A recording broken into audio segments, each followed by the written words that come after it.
the 65 million people in the United States with a criminal record, the consequences of their prior conduct never end. The American Bar Association has named over 45,000 legislative barriers a person with a felony conviction faces upon release from incarceration. These legal barriers range from disenfranchisement, like voting restrictions, to restricted housing and employment opportunities, denial of access to post-secondary institutions, and disqualification from public benefits. So we've kind of coined this term the second prison, so that's what our class has been. And basically, it's a perpetual punishment that has undermined the American value of self-sufficiency and imposed second-class citizenship on millions of Americans. So on Tuesday, we had Josh come in, who you'll see in the next clip, and he was a former college behind bars student, and now he's at his first year at the University of Iowa, thanks to Professor Heather. And so after he talked to us, we went around and talked to some of the different offices on campus about some of the ways that they can help students who have a previous criminal background, or maybe some of the barriers that those students might face on campus. The system is not set up to help people like me. And you guys have a lot of power out here, especially on campus, and then you guys are changing the system, you know what I mean? So go out there and just do what you can, ask the hard questions, you know what I mean? Get stuff done.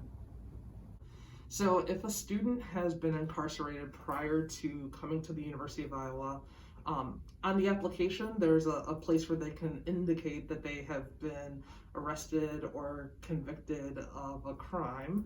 And so once they click yes to that, that kind of sends their application through to folks at in admissions.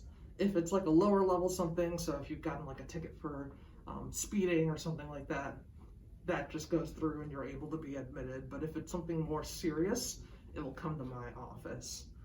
And so I oversee a committee of folks that will review those types of applications to make a decision about whether or not the individual should be admitted to the university, and if they're admitted, what kinds of conditions, if any, we should put into place.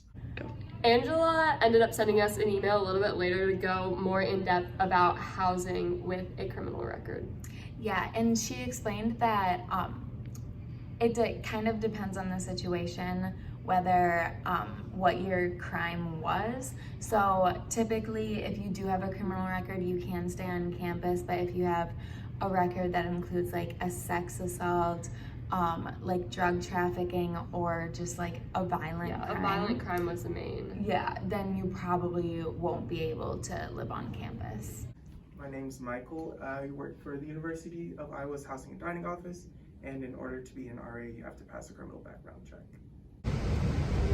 The first step to college is to just figure out your finances. And we went to the Office of Student Financial Aid, and the staff was recently aware of changes that had been made for formerly incarcerated persons when they apply to college, but they were unaware of like what all the policies entailed.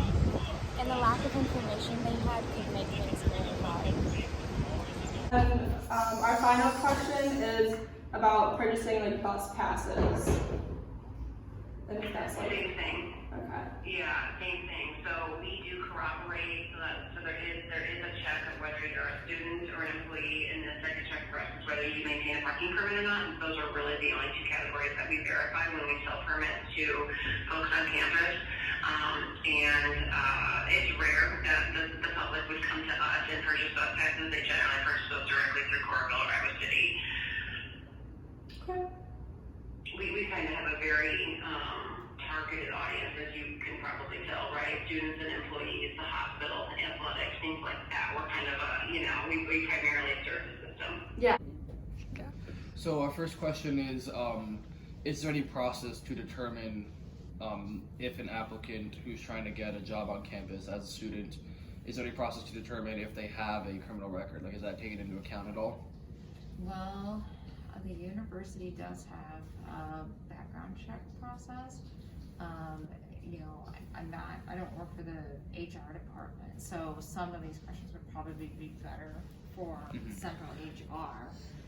So first we went to the library and we talked to somebody in charge there, and they didn't really have much information to give us when we asked about, lack of resources or availability to ex-felons. and he was very careful about who we were and didn't really want to give us too much information and referred us to the Office of Admissions. And when we got here, they told us that they were simply just a check mark on the admissions application. And then they told us to go to the Dean of Students, but it takes time to get an appointment there. And so this just goes to show that it's very evident that there's a lack of resources and not a lot of help for ex-convicts to come to school.